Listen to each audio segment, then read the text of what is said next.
दोस्तों नमस्कार। आज के इस वीडियो में आपका बहुत बहुत स्वागत है। इस वीडियो में हम आपको बताएंगे कन्या सुमंगला एवं लाडली लक्ष्मी योजना का फॉर्म आप कैसे ऑफलाइन भरेंगे। इसके लिए आपको एक फॉर्म उपलब्ध कराया जाएगा, जिसमें आप अगर आपके घर पे बेटी पैदा होती है तो उसमें आप उसके जब 21 वर्ष की हो जाती है तो उसको सरकार की तरफ से एक सहायता राशि प्रदान की जाती है, जिसका नाम है लाडली लक्ष्मी योजना या फिर कन्या सुमंगला योजना।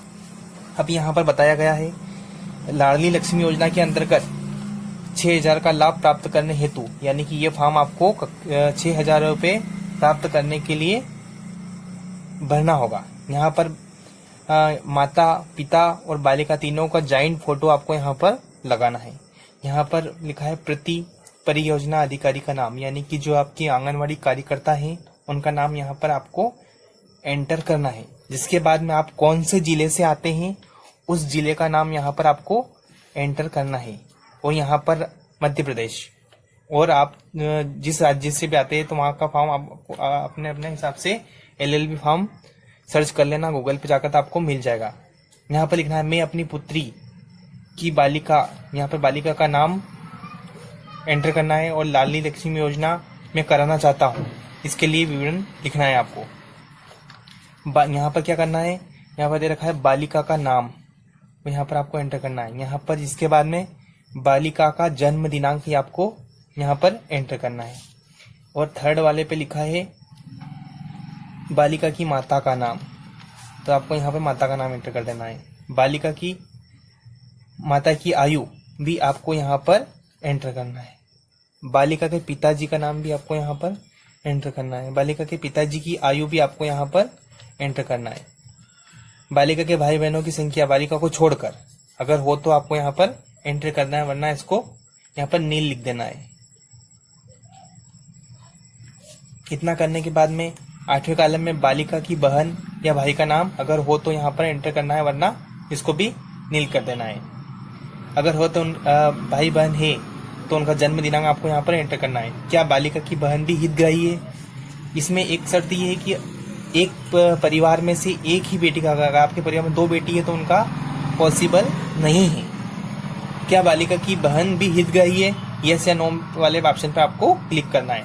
अब इसके बाद में नेक्स्ट ऑप्शन आता है बालिका के माता पिता के निवास का पूर्ण पता, मकान नंबर आपको यहाँ पर एंटर करना है, वार्ड नंबर, ग्राम पंचायत या ग्राम का नाम, आंगनवाड़ी केंद्र, तहसील और जिला एंटर आपको यहाँ पर करना है।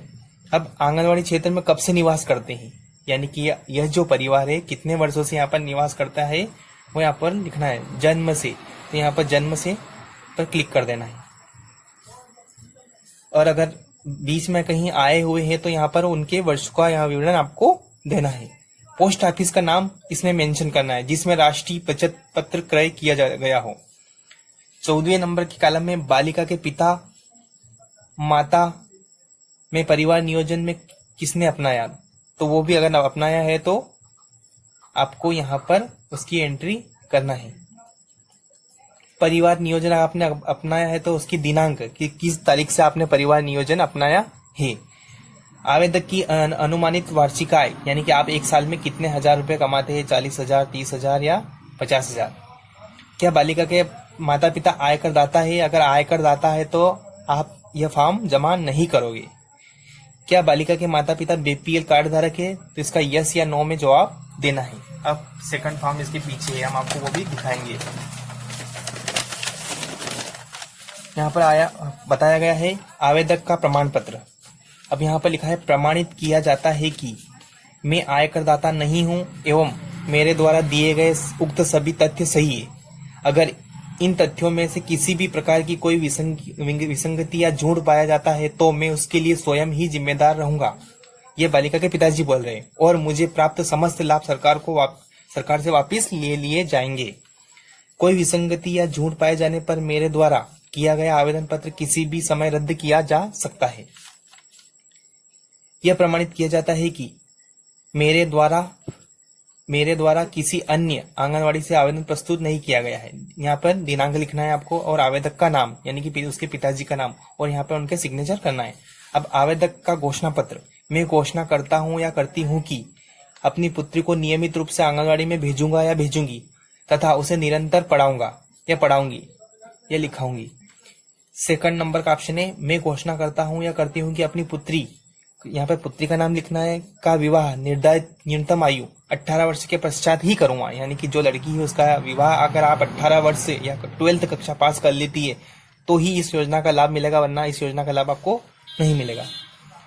मैंने योजना की शर्तों को भली भांति समझ लिया है। यदि मेरी पुत्री पात्रता शर्तों का पालन करने में विफल रही तो उसके नाम से क्रय किए गए नवीनीकृत किए गए राष्ट्रीय बचत पत्र शासन द्वारा वापस ले लिए जाएंगे। अगर आपने 18 वर्ष की बालिका का नियम बनाया गया है और 12th से पास होना भी जरूरी है, अगर आपने इस क्राइटेरिया को पार नहीं किया तो आपको इस योजना का कोई भी लाभ आपको नहीं मिलेगा।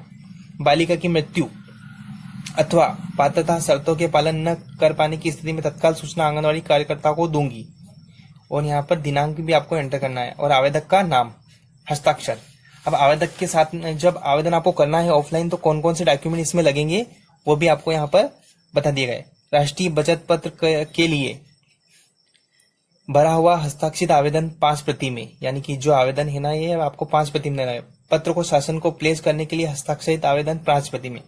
आवेदक का मूल निवासी होना चाहिए। परिवार नियोजन अपनाने के संबंध में कोई दस्तावेज हो तो वो भी आपको यहाँ पर लगाना है, अगर नहीं है तो कोई बात नहीं। इसके बाद में आंगनवाड़ी कार्यकर्ता द्वारा दिए जाने वाला प्रमाण पत्र, यानी आप ये फॉर्म जमा कर दे तो आपको आंगनवाड़ी कार्यकर्ता एक प्रमाण पत्र देगी। इस प्रकार से इसमें लिखा है, प्रमाणित किया जाता है कि श्रीमती या श्री पिताजी का नाम, गांव, परियोजना, जिला की पुत्री कुमारी का जन्म दिनांक है तथा योजना के लिए पात्र है। तो बालिका का नाम आंगनवाड़ी केंद्र क्रमांक में पंजीकृत है तथा प्रमाणित किया जाता है कि बालिका के माता पिता ने परिवार नियोजन अपना लिया है और बालिका के माता पिता के 2 ही जीवित संतान है। यह भी प्रमाणित किया जाता है कि बालिका के माता पिता गांव के मूल निवासी है और यहाँ पर उनका नाम एंटर करना है और आंगनवाड़ी कार्यकर्ता के हस्ताक्षर। यहाँ पर नाम किनका एंटर करना है? आंगनवाड़ी कार्यकर्ता के। अब प्रभारी अधिकारी अनाथ आश्रम बाल संग्रह द्वारा किए जाने वाला प्रमाण पत्र, इसको भी आपको छोड़ देना है क्योंकि यह तो वहाँ कोई काम का नहीं है। बाल विकास परियोजना अधिकारी को स्वीकृति पत्र, उक्त तथ्यों के आधार पर यहाँ पे बालिका का नाम, पुत्री श्रीमती उनकी मम्मी का नाम, पिताजी का नाम, यहाँ पर निवासी कहाँ के रहने वाले हैं, परियोजना अधिकारी आंगनवाड़ी कार्यकर्ता का नाम यहाँ पर आएगा। यहाँ पर जिला आपका आ जाएगा के नाम से 6000 के राष्ट्रीय बचत पत्र 5 वर्षों तक खरीदने की स्वीकृति दी जाती है। अब बालिका का नाम योजना के हितग्राही रजिस्टर के संख्या क्रमांक में पंजीकृत आपको करना है। एवं यहाँ पर नाम, हस्ताक्षर, परियोजना अधिकारी, उनका जिला, इसमें आपको क्या करना है, माता और पिता के दोनों के आधार कार्ड आपको यहाँ पर लगेंगे और डोमिकल सर्टिफिकेट यानी कि मूल निवासी भी आपको यहाँ पर देना है। और थर्ड में माता और पिता के दोनों आधार कार्ड भी हो गए और एक तीनों का जॉइंट फोटो 2-2 प्रति में यहाँ पे आपको देना है और मूल निवासी प्रमाण पत्र देना है। तो आशा करते हैं दोस्तों वीडियो आपको पसंद आएगा। अगर वीडियो पसंद आए तो वीडियो को शेयर करें, चैनल को सब्सक्राइब करें। जल्द मिलते हैं नेक्स्ट वीडियो में एक नए टॉपिक से। तब तक बने रहे हमारे चैनल में। धन्यवाद।